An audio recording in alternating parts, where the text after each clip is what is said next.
Hello everyone, நான் Kalaivani, professor அகாடமியோட chief academic coordinator.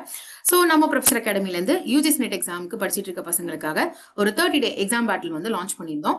And இந்த பேட்டில் நம்ம டோட்டலாக 3 டிஃப்ரெண்ட் ஃபேஸஸ்ல டிவைட் பண்ணியிருந்தோம். அண்ட் அதில் இன்னைக்கு டே 28க்கு வந்தாச்சு. Just 3 more days to go.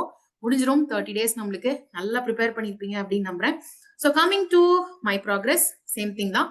Paper 1 கம்ப்ளீட்டா முடிச்சாச்சு. பேப்பர் 1ல 7 யூனிட்ஸ் ஃபுல்லா கிராஷ் கோர்ஸ் வச்சு படிச்சு முடிச்சாச்சு. ஆக்சுவலி ரிவைஸ் பண்ணி முடிச்சாச்சு. ரிமைனிங் இருக்கக்கூடிய 3 யூனிட்ஸ்ல வெரி பேசிக் திங்ஸ் மட்டும் பார்த்திருக்கோம்.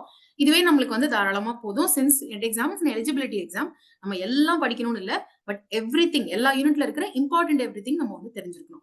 ஓகேங்களா? நவ் ஒரு ஃபேஸ் உங்களுக்கு வந்து வந்திருக்கும்.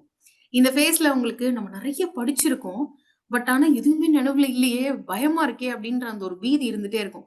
இது நிறைய டைம் ஸ்டூடெண்ட்ஸ் கிட்ட வந்து நான் கால்ல வந்து பேசினதுல ஒன் மெயின் திங் நோட் பண்றது, மேம் ஃபர்ஸ்ட் யூனிட் படிச்சா 2வது யூனிட் மறந்துருது, கொஸ்டின் அட்டன் பண்ணா ஐயோ அப்பா அப்படின்னு இருக்கு அப்படின்னு சொல்லுவாங்க. But don't worry about this.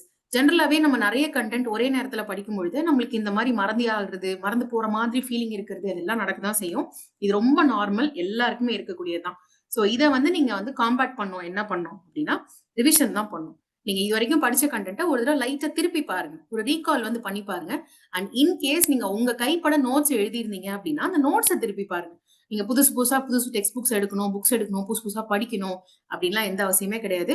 What ever you have study till now, அதை மட்டும் திருப்பி திருப்பி பாருங்க. நிறைய புது டாபிக்ஸ் இனிமேட்டு தயவு செஞ்சு எடுக்காதீங்க. நான் நேத்தியே உங்களுக்கு வந்து சொல்லியிருக்கேன்.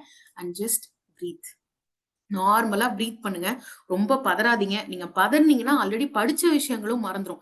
இவங்க சொல்றாங்க, அவங்க சொல்றாங்க, இது படிக்கணும் சொல்றாங்க, அது படிக்கணும்னு சொல்றாங்க, பிஒய்க்யூ இவ்வளவு இம்பார்ட்டன்ட் இல்லையாமா, அப்படி இப்படின்னு நிறைய விஷயங்கள் உங்க மைண்ட்ல வந்து ஓடும். சுத்தி இருக்கிற பீப்புளும் கன்ஃபியூஸ் பண்ண முயற்சி பண்ணுவாங்க, உங்களை கன்ஃபியூஸ் பண்ண முயற்சி பண்ணுவாங்க. Not everybody will be speaking with your best interest in mind. So அதை ஞாபகம் வச்சுக்கோங்க. ஆஸ் ஆஃப் நவ் பெருசா யார் சொல்றதையும் கேட்காதீங்க. நீங்க பாட்டுக்கு படிங்க. ப்ரீவியஸ் இயர் கொஸ்டின்ஸ் மேல ஃபோக்கஸ் பண்ணுங்க. அண்ட் உங்களால முடிஞ்ச வரைக்கும் நீங்க ஆல்ரெடி படிச்ச விஷயங்களை வந்து ரிவைஸ் பண்ணுங்க. மெயினா நீங்க வந்து ரிலாக்ஸ்டா ஸ்ட்ரெஸ் இல்லாம இருக்க வேண்டியது ரொம்ப ரொம்ப அவசியம். ஹெல்த்தை பார்த்துக்க வேண்டியது ரொம்ப ரொம்ப அவசியம். இந்த ஸ்டேஜ் ஒரு சின்ன சளி காய்ச்சல் வந்துச்சுன்னா கூட 1 day 2 day உங்களுக்கு கிடைக்காம போயிடும். எக்ஸாம்க்கே நம்மளுக்கு கொஞ்ச நாள் தான் இருக்கு அப்படின்றப்ப you need to be very very safe. கொஞ்சம் வெளியில சாப்பிடுறதெல்லாம் அவாய்ட் பண்ணிடுங்க. அண்ட் உங்க மேல நம்பிக்கை வைங்க. You have done a really good job. நல்லா படிச்சிருக்கீங்க. ஸோ அந்த படிச்சதை கரெக்டா அங்க போய் நம்ம ரெப்ளிகேட் பண்ணிட்டு வரணும். அவ்வளவுதான். கரெக்டா ஆன்சர்ஸ் எழுதிட்டு வரணும். வேற எதுவும் நம்மளுக்கு வந்து தேவையில்லை. வித் தட் தாட் இன்னைக்கான செஷன் வந்து நம்ம க்ளோஸ் பண்ணிக்கலாம்.